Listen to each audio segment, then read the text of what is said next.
Well, folks, we have our friend Peter Navarro with us, and he's committed the crime of being a patriot. And he's a very brave man, and he's been through hell, and they tried to humiliate him the way he arrested him at the airport. They've tried to break him, throwing all these resources at him, and what is his crime? His crime is the January 6th committee, which was a Stalinist-like operation, which has destroyed data, destroyed video, which itself is now under investigation. And he said, look, I have some constitutional protections here. And they said, no, you don't. And they basically convicted him, and now he's sentenced to 4 months in prison, and that's our friend Peter Navarro. Peter, how are you? I'm sure it's not great. My friend, they call a great one. My old boss calls the great one. Mark Levin, honored to be with you, sir.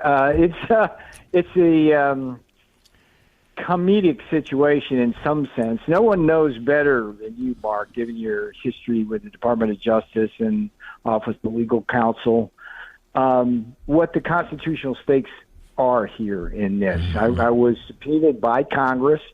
It's the department policy of the Justice Department for more than 50 years, Mark, that senior White House advisors like me and alter egos of the president absolutely cannot be compelled to testify before Congress. Yet, I am now the first American in the history of our republic ever to be charged with this crime. And yes, I'm facing 4 months in prison if I do not win on appeal. And my appeal tonight to your audience, sir, if I may quickly, yes, let people know my legal defense fund. It's givesendgo.com/Navarro. GiveSendGo, it's all one word, .com/Navarro. This thing has already cost over $600,000, and I've got a long way to go. But I do believe, Mark, that this case, I'd love to get into some of the details of it with you, is destined for the Supreme Court. Because if I lose this appeal in this case, the separation of powers will collapse. Executive privilege will no longer exist as George Washington first originated it. And we will turn essentially subpoenas from the Congress into partisan weapons, as was used by the J6 committee, sir. Mm-hmm. Well, give us 2 or 3 top points. I mean, that is a very important point, of course. So executive privilege, first of all, so people understand it, privilege has a bad name these days, well, at least among the Marxist left, but executive privilege is something that George Washington saw was essential to effective presidential decision-making. If people like me cannot speak candidly to the president and he to me, then he cannot make the best decisions for this nation and the American people.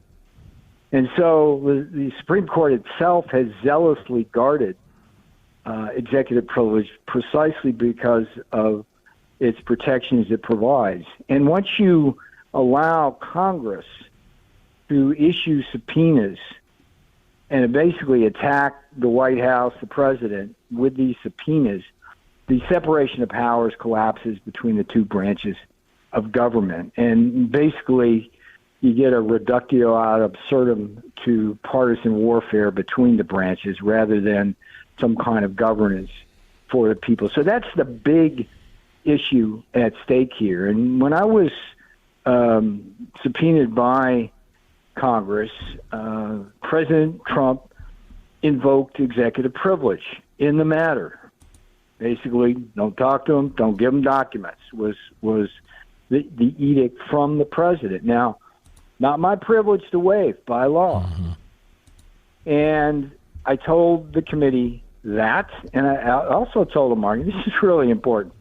I told them, look, I'm more than happy to comply with your subpoena, but only if you just call President Trump and see if he'll waive the privilege. One phone call, Mark. One phone call. That's all they would have had to make. But they did not do that. What does that tell you? And so I wind up in this situation, again, as the first senior White House advisor ever charged with this crime. And I'm facing possible 4 months in prison If the judge in the next couple of weeks doesn't grant our motion to allow me to remain free during the appeal, and then through the appeal process, we'll see what the courts have to say. But I think this is a case, Mark, every bit as important with respect to other landmark constitutional decisions on other issues when it comes to separation of powers and executive privilege. There is no other case like it. And you know the term settled law. There's just no good settled law on this, precisely because of the paucity of cases that have been adjudicated. And the law that does exist is bad law, and the rest is just a big vacuum. You know, what, for example, one of the questions that came up in the trial is, what does a proper invocation of privilege look like? Is it a letter? Is it a tweet? Is it presumptive, which we firmly believe it is based on everything we've seen in the law? What burden does Congress itself have to resolve the matter? The fact that they did not make a single phone call or reach out to the president to ask for a waiver of the privilege. And there's a whole other bunch of issues that will be part of the appeal process. But, Mark, if I lose, the nation loses. Yeah, you're right.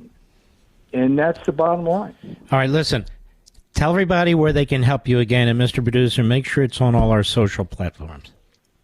And I can't thank you enough. Okay, it's the GoFundMe site. It's called GiveSendGo.com/Navarro, my last name, GiveSendGo.com/Navarro. And we're reaching our goal, I think, with the help of the Great One's audience. I think we come on, folks. Let's help him out. He needs help. He's pushed his back against the wall. He's got the whole damn government, down his throat. And God bless you. We're going to have you back, Peter. You take care of yourself.